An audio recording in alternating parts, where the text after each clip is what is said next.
കേന്ദ്രാവിഷ്കൃത പദ്ധതിയായ പ്രധാനമന്ത്രി ഗ്രാം സഡക് യോജന 3 പദ്ധതിയിലും കേരളത്തിൽ മെല്ലെപ്പോക്ക്. അനുമതി നൽകിയ 1421 കിലോമീറ്റർ റോഡിൽ പൂർത്തിയാക്കിയത് 747 കിലോമീറ്റർ മാത്രം, അതായത് 52%.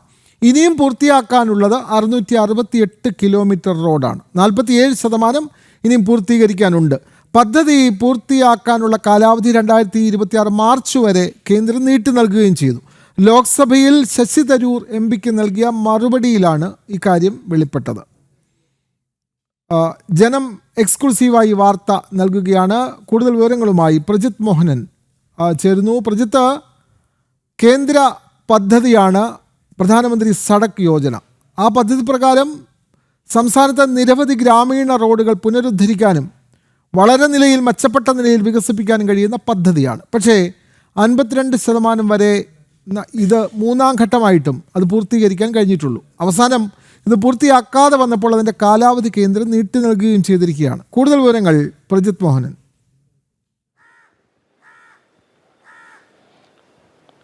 വിനോദ, രാജ്യത്തെ ഗ്രാമീണ മേഖലയിലടക്കം റോഡുകളുടെയൊക്കെ വികസന പ്രവർത്തനങ്ങൾക്ക് വളരെ മാതൃകാപരമായി കേന്ദ്രം കൊണ്ടുവന്ന പദ്ധതികളൊന്നാണ് പ്രധാനമന്ത്രി ഗ്രാം സഡക് യോജന എന്നുള്ളത്. അതിൻ്റെ മൂന്നാം ഭാഗമാണ് ഇപ്പോൾ നടപ്പിലാക്കിക്കൊണ്ടിരിക്കുന്നത്. അതിൽ ഏറ്റവും ശ്രദ്ധേയമായിട്ടുള്ള കാര്യം, കേരളത്തിന് പ്രത്യേക പരിഗണന നൽകിക്കൊണ്ട്, അല്ലെങ്കിൽ കേരളത്തിലെ ഏതാണ്ട് 1437.84 കിലോമീറ്റർ റോഡാണ് ഈ മുഴുവൻ, അതായത് ഇത്രയും ഒരു നീളത്തിലുള്ള കിലോമീറ്റർ റോഡാണ് ഒരു ടാർഗറ്റായി, ഒരു ലക്ഷ്യമായി കേന്ദ്ര സർക്കാർ മുന്നോട്ട് വെച്ചിരിക്കുന്നത്. അതിൽ തന്നെ 1421 കിലോമീറ്ററിന് അത്രയും നീളത്തിലുള്ള റോഡിന് കേന്ദ്രം അനുമതിയും നൽകിയിരുന്നു. ഇതിൻ്റെ പ്രവർത്തികൾ ആരംഭിക്കാനുള്ള സാമ്പത്തിക സഹായവും നൽകിയിരുന്നു. പക്ഷേ അപ്പോഴും കേരളത്തിൽ പതിവ് പോലെ തന്നെ കേന്ദ്ര പദ്ധതികൾ നടപ്പിലാക്കുന്നതിനുണ്ടാകുന്ന ഒരു മെല്ലെപ്പോക്ക്, ഒരു വീഴ്ച, അത് തുടർന്നുകൊണ്ടിരിക്കുന്നു എന്നുള്ളതാണ് കേന്ദ്ര സർക്കാർ ഇപ്പോൾ പാർലമെന്റിൽ നൽകിയിട്ടുള്ള, ലോക്സഭയിൽ നൽകിയിട്ടുള്ള മറുപടിയിൽ നൽകിയിരിക്കുന്ന കണക്കുകൾ വ്യക്തമാക്കുന്നത്. 1421 കിലോമീറ്റർ അനുമതി നൽകിയിരുന്നത് ഈ കഴിഞ്ഞ മാർച്ചിൽ പൂർത്തീകരിക്കേണ്ട റോഡായിരുന്നു. പക്ഷേ സംസ്ഥാനത്തിന് അത് സാധിച്ചില്ലെന്ന് മാത്രമല്ല, ആകെ പദ്ധതിയുടെ 52% മാത്രമാണ് റോഡ് പൂർത്തീകരിക്കാൻ സംസ്ഥാനത്ത് കഴിഞ്ഞത്. കൃത്യമായി പറയുകയാണെങ്കിൽ 747 കിലോമീറ്റർ, 1421 കിലോമീറ്ററിൽ 747 കിലോമീറ്റർ മാത്രമാണ് കഴിഞ്ഞ മാർച്ചിൽ പൂർത്തീകരിക്കേണ്ട പദ്ധതിയായിട്ട് കൂടും. ഈ 1421 കിലോമീറ്റർ കഴിഞ്ഞ മാർച്ചിൽ പൂർത്തീകരിക്കേണ്ടതായിട്ട് കൂടിയും ഇതുവരെയും സർക്കാരിന് പൂർത്തീകരിക്കാൻ കഴിഞ്ഞത് എന്നുള്ളതാണ് കേന്ദ്രം വ്യക്തമാക്കുന്നത്.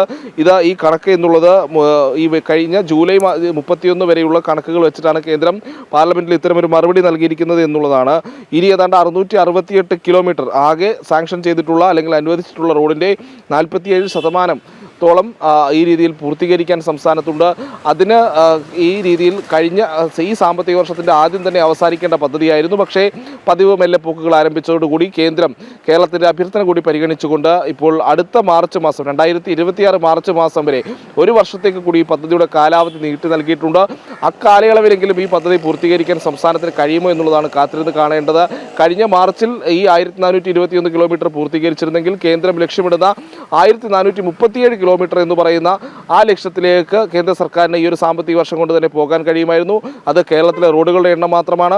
പക്ഷേ സംസ്ഥാനത്തിൻ്റെ പതിവ് മെല്ലെപ്പോക്ക്, സംസ്ഥാനത്തെ പതിവ് വീഴ്ചകൾ, ആ ലക്ഷ്യം പൂർത്തീകരിക്കുന്നത് ഇനിയും വൈകുമെന്നുള്ള കാര്യത്തിൽ ഒരു തർക്കവുമില്ല. എന്തായാലും അടുത്ത മാർച്ചിലെങ്കിലും ഈ അനുമതി കിട്ടിയിരിക്കുന്ന 1421 കിലോമീറ്റർ റോഡെങ്കിലും പൂർത്തീകരിക്കുമോ എന്നുള്ളതും കാത്തിരുന്ന് കാണേണ്ടത് തന്നെയാണ് വിനോദ്.